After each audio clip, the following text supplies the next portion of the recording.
when Blazing Saddles hit theaters. The studio couldn't touch it. Contractually, they had no power to trim a single frame. That's how the film ended up as strange, offensive, and unforgettable as it did. And yet, even after 50 years, there's still a piece of its history most people have never heard. This is the story of what almost made it into the movie, what actually got cut, and how a total stranger wandered into film history without even trying. When Blazing Saddles premiered in 1974, audiences didn't know whether to laugh or walk out. The film dismantled the cowboy myth, mocked racism directly instead of dancing around it, and closed a brawl that spills off the set entirely, breaking the fourth wall in the process. It was loud and crude, and somehow it all came together. To understand why the film turned out the way it did, you have to understand the country it was made in. Vietnam had just ended in humiliation. Watergate was unraveling in real time, with Nixon's resignation looming. Public trust in institutions was at a low point. Meanwhile, the legal winds of the civil rights movement hadn't erased the deeper problem.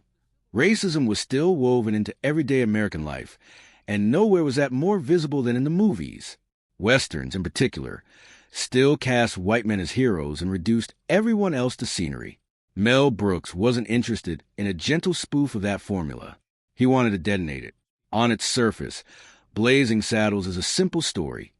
A corrupt land developer wants to empty out the town of Rock Ridge, so he convinces the governor to install a black sheriff, banking on the townspeople fleeing in a panic. Instead, the new sheriff, Bart, played by Cleveland Little, turns out to be smarter and more capable than everyone around him.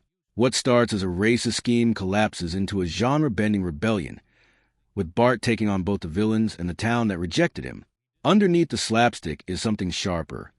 The idea that racism, held up to ridicule, starts to fall apart on its own.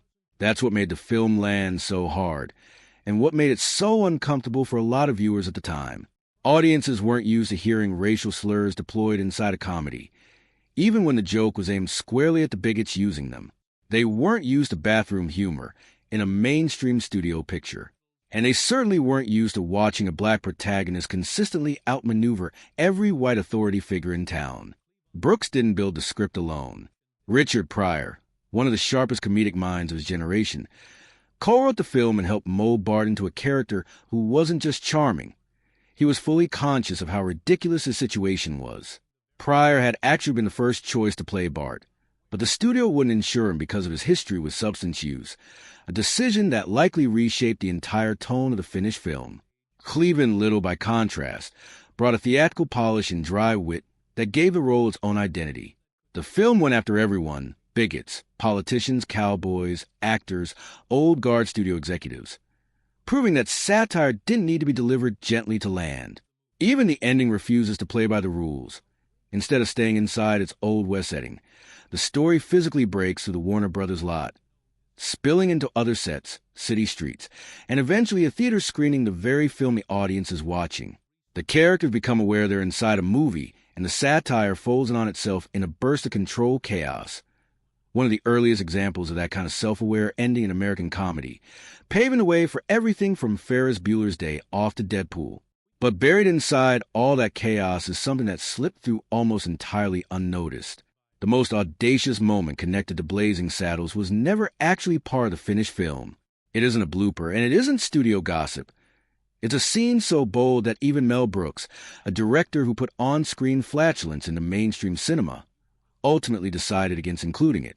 For years, its existence lived mostly in scattered interviews and second-hand recollections rather than in wide public knowledge. In the final cut, there's a brief, flirtatious bedroom scene between the seductive Lily Von Stupp, Madeline Kahn, and Sheriff Bart. It's suggestive but tame compared to what was originally filmed. In the unused version, the scene continues into her dressing room after a candlelit dinner. As the lights go down, Lily's voice, delivered in a thick accent, asks whether the stereotypes about black men are true. A pause follows, then the punchline.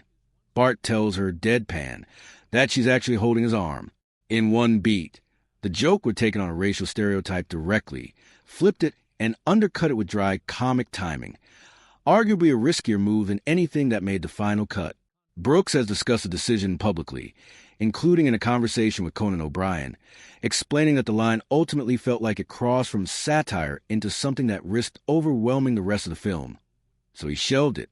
That wasn't the only piece of cut material. Surviving production notes reference another exchange where Lily tells Bart to remove his ammunition belt. Dialogue clearly written as a double entendre, and earlier drafts reportedly pushed the seduction scene even further, with Lily attempting to confirm the stereotype for herself, only for Bart to respond with total, unbothered indifference, a scene that would be considered provocative even by today's standards. What makes this all the more interesting is that Brooks has since said he regrets pulling back on some of this material. In later interviews, he suggested he may have overcorrected, that he wanted to push further and then stopped himself out of fear the joke would be misunderstood.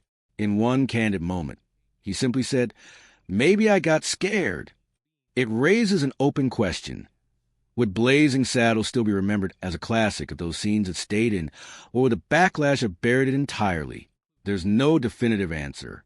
But it does make one thing clear. This wasn't shock value for its own sake. Brooks was trying to strip away Hollywood's polite, sanitized approach to storytelling, using comedy to expose racism as an absurd, fear-driven system rather than something to tiptoe around. The scenes that were cut showed just how far he was willing to go and how close he came to going even further.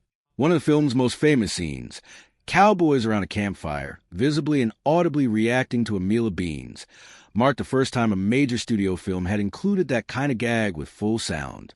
Brooks didn't just keep it. He expanded it in post-production after test audiences laughed so hard they drowned out the rest of the joke. The choice wasn't random.